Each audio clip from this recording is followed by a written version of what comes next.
Egaa jijjiirraa maallaqaa akkuma beekamu karaa itobilaakmaarkeet.com yookaan gabaa gurraachaa yookaan awwaalaa isa jedhamu guyyaa hundayyuu biyyoota 20 qabadhee dhufa. Guyyaa har'aarree biyyoota 20 qabadhee dhufee jira jechuudha. Akkasumas guyyaa har'aa karaa baankii Hawaashiinis biyyoota 6 qabadhee dhufee jira jechuudha. Hordoftoota kabajamtoota maamiloota koo nagaa waaqayyoo isin dagannee nagaan waaqayyoo manaa fi kallattii jirtanitti isiniif haa ta'u.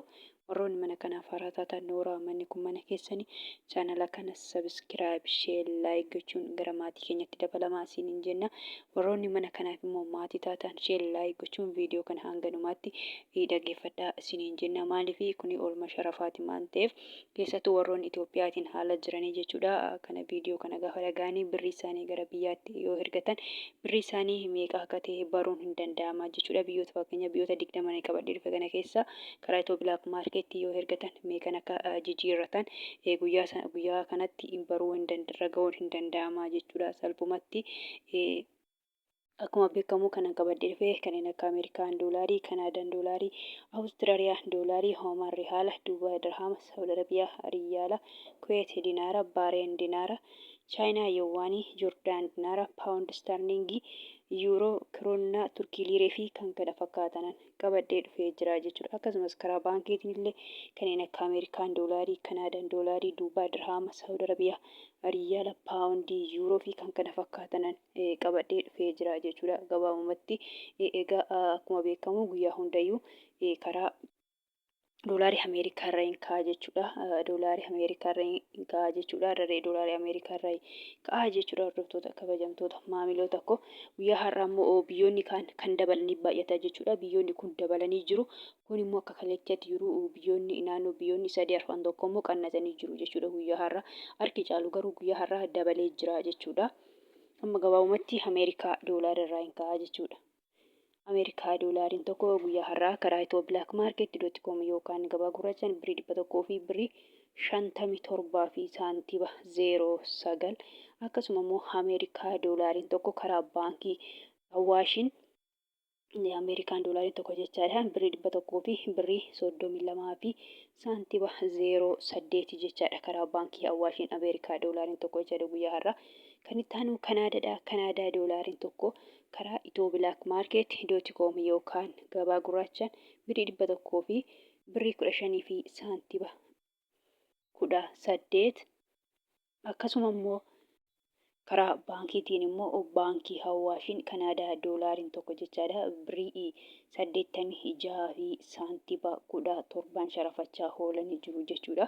Awustiraaliyaa doolaariin tokko karaa itobilaakmaarkeet.com yookaan gabaa gurraachaan birrii 100 fi birrii 2 fi saantiba 57 Hoomaan rihaalli tokko karaa itobilaakmaarkeet.com yookaan gabaa gurraachaan birrii 400 fi birrii 8 fi saantiba 34 Duubaay dirhamiin tokko karaa itobilaakmaarkeet.com yookaan gabaa gurraachaan birrii 42 fi saantiba 97 akkasuma immoo Duubaay dirhamiin tokko karaa baankii Hawaashiin birrii 32 fi saantiba 46 sharafachaa oolanii jiru jechuudha.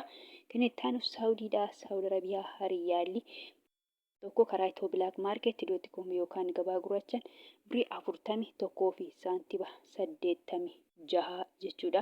Akkasuma immoo Saawud Arabiyaa riyaalli tokko karaa baankii Hawaashiin birrii 31 fi saantiba 78 kan itti aanu Kuweet dinaarri tokko karaa itobilaakmaarkeet.com yookaan gabaa gurraachaan birrii 500 fi birrii 12 fi saantiba 20 Baareen dinaarri tokko karaa itobilaakmaarkeet.com yookaan gabaa gurraachaan birrii 400 fi birrii 16 fi saantiba 23 kan itti aanu Chaayinaadha. Chaayinaa yuwaanii tokko karaa itobilaakmaarkeet.com yookaan gabaa gurraachaan birrii 21 fi saantiba 87 Joordaan dinaarri tokko karaa itobilaakmaarkeet.com yookaan gabaa gurraachaan birrii 200 fi birrii 21 fi saantiba 71 Paawundi starlingiin tokko karaa itobilaakmaarkeet.com yookaan gabaa gurraachaan birrii 200 fi birrii 13 fi saantiba 83 akkasuma immoo Paawundi starlingiin tokko karaa baankiitiin baankii Hawaashiin birrii 100 fi birrii 75 fi saantiba 27 Yuuroon tokko karaa itobilaakmaarket.com yookaan gabaa gurraachaan birii 100 fi birii 80 fi saantiba 26 akkasuma immoo yuuroon tokko jechaadha karaa baankii Hawaashiin birii 100 fi birii 48 fi saantiba 90 kan ittaan Swiss biraankiin tokko karaa itobilaakmaarket.com yookaan gabaa gurraachaan birii 100 fi birii 92 fi saantiba 02 qorannaan tokko karaa itobilaakmaarket.com yookaan gabaa gurraachaan birii 16 fi saantiba 49 turkii liireen tokko karaa itobilaakmaarket.com yookaan gabaa gurraachaan birii 3 fi saantiba 99 dhugaa turkiin duraan birii 4 irra ture jechuudha. Har'a jechaadha qannasee jira biriin turkii kanaan dura birii 4 fi saantiba 9 faa saantiba 4 faadha. Har'a qannasee jira jechuudha birii 3 fi saantiba 99 jechuudha biriin turkii qannasee jira dhugaa har'aa jechuudha. Har'a birii 4 irraa gadi bu'ee jira jechuudha.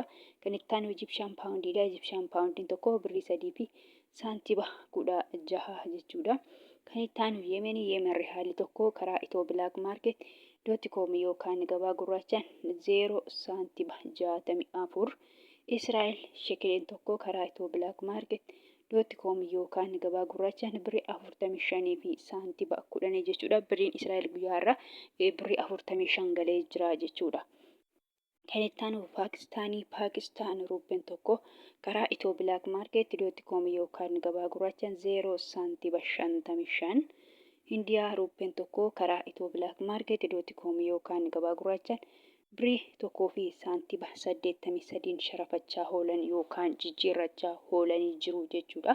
Kun salphumatti biyyoota 20 karaa itobilaakmaarket.com yookaan gabaa gurraachaan akkasumas immoo karaa baankiitiin baankota keessa baankii Hawaash biyyoonni 6 kana fakkaatu jechaadha.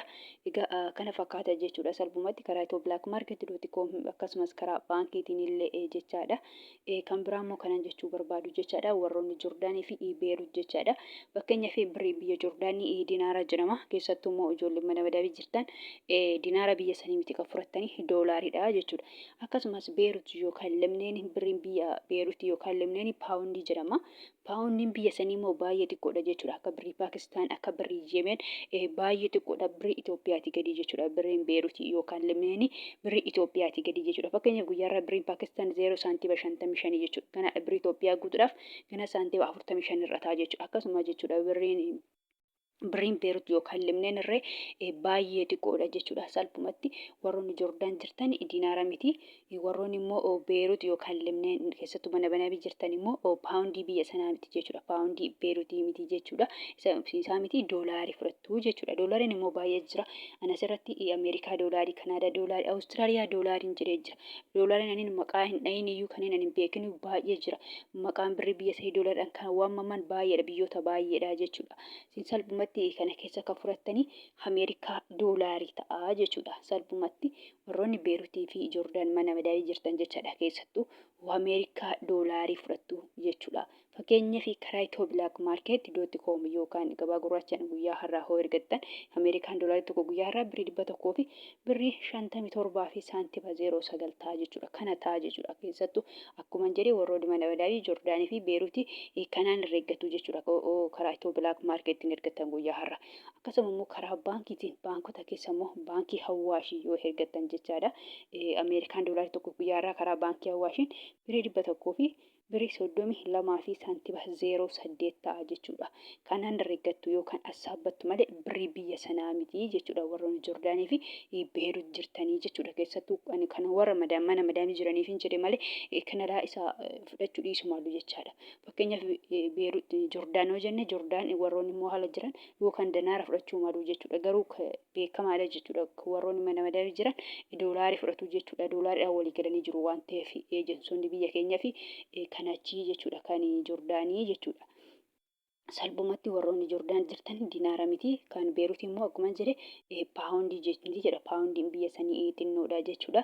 Kan biraa immoo kana jechuu barbaadu yuutuubiin kan duraa jechuudha. Dura eebbiseetu beehooroo kan jedhu jechaadha. Inni duraa isarratti jechaadha. Oolmaa sharafaa guyyaa guyyaadhaan kan isinillee koomentiidhaan guyyaa guyyaadhaan noomii kan jettanii koomentiidhaan guyyaa guyyaadhaan anillee koomentii sallalee guyyaa guyyaadhaan maxxansaa jechuudha. Guyyaa guyyaadhaan karaa Itoo Bilaak Maarkeetti himaa jechuudha.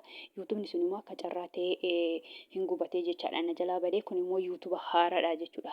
Yuutuuba haaraa eebbisee warra jireetti nan badee banee inni na jalaa gubate san kiyya amma immoo inni gubatee kanaan banee jechuudha. Haaraadha salphumatti warroonni maatii duraan naataa turtan isa kana sabiskiraayib sheen laayik naaf godhaa kanaa jechuudha. An kiyya guyyaa guyyaadhaan kanan walma sharafa irratti maxxansuu barbaade amma kana waan ta'eef isa kana sabiskiraayib sheen laayik naaf godhaa karaa maatii kootti naa dabalamaa isin jedha. Egaa gabaabumatti viidiyoon kana fakkaata. Viidiyoo birootti nan walitti deemnutti nagaa ta'a.